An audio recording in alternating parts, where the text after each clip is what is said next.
हर हर महादेव। मैं पंडित विपिन कुमार आदिदेव ज्योतिष केंद्र से आपसे बात कर रहा हूँ।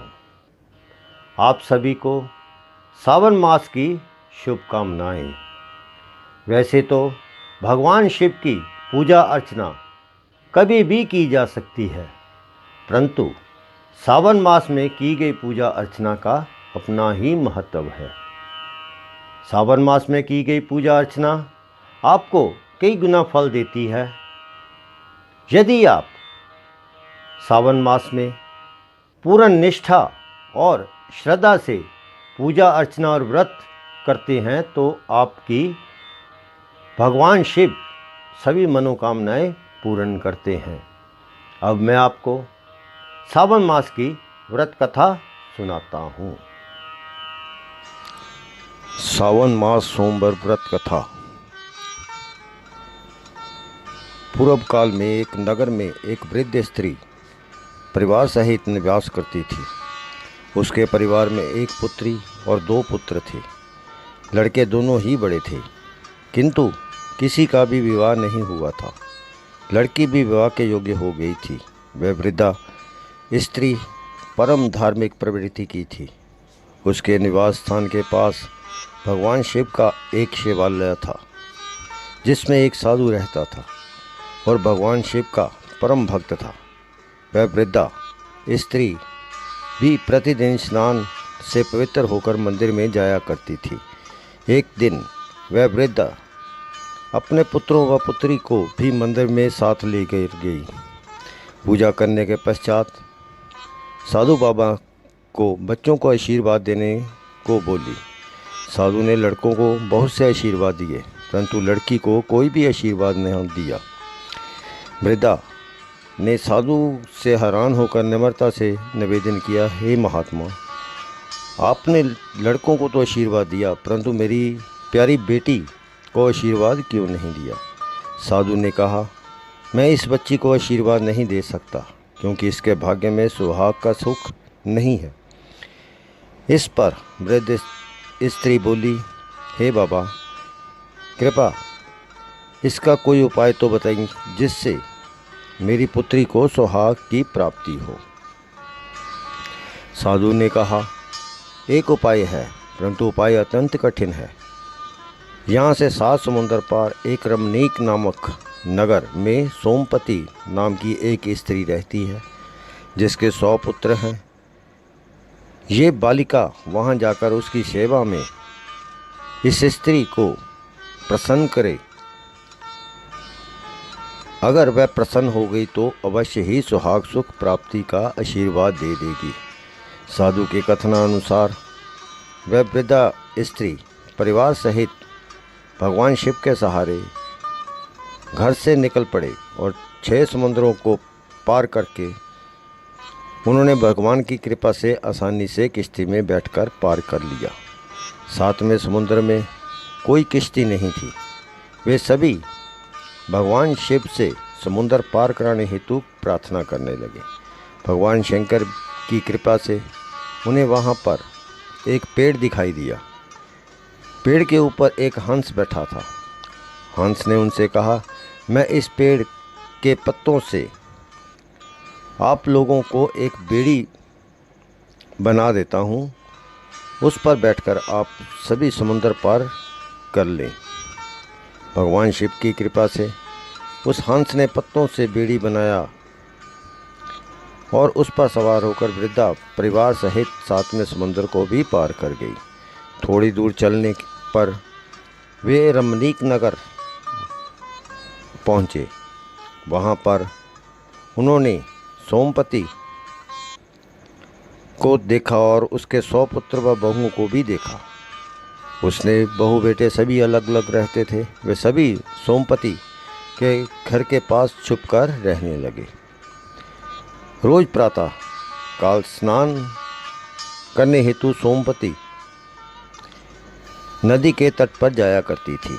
जैसे ही सोमपति स्नान के लिए निकलती थी तो वह लड़की हर रोज़ चुपचाप उसके पीछे घर में जाती, घर का झाड़ू, चौका, बर्तन आदि साफ करके वापस आ जाती।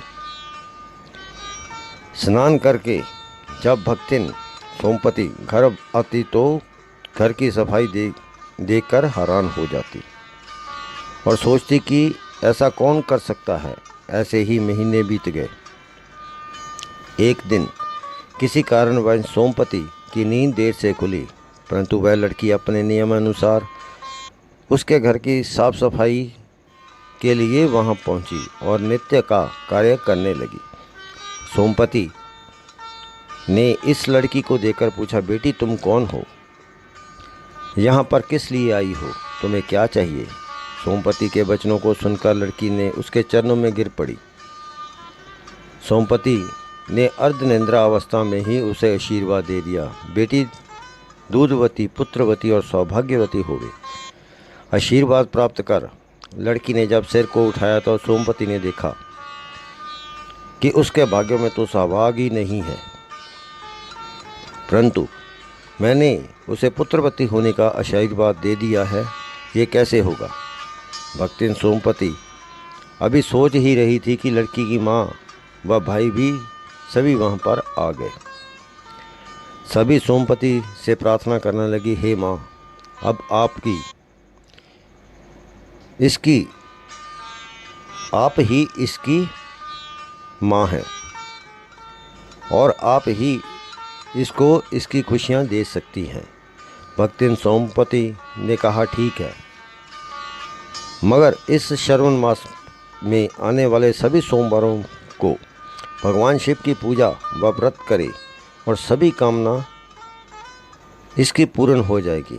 आप लोग भी इसके लिए श्रावण मास से प्रथम सोमवार से लड़का ढूंढना शुरू कर दें, दूसरे सोमवार को सगाई कर दें, तीसरे सोमवार को साहे चिट्ठी भेजें और चौथे सोमवार को बारात मंगवा लें। जैसे ही लड़का लगन मंडप पर बैठेगा उसी समय वह मृत्यु तुल्य अवस्था में आ जाएगा। सभी रोने लगेंगे, परंतु आप लोग घबराना नहीं, हमें याद कर लेना, सब ठीक हो जाएगा। सभी सोमपति माँ के आशीर्वाद प्राप्त कर घर वापस आ गए। माँ सोमपति के कथनानुसार वह लड़की श्रावण मास का सोमवार का व्रत करने लगी। सावन के पहले सोमवार को उसकी माँ और भाइयों ने लड़का देखा। दूसरे सोमवार को धूमधाम से सगाई की। तीसरे सोमवार को साहे चिट्ठी भेजी और चौथे सोमवार को बाजे गाजे के साथ बारात आ गई। जब लगन का समय आया तो लड़के को लगन मंडप में बुलाया गया।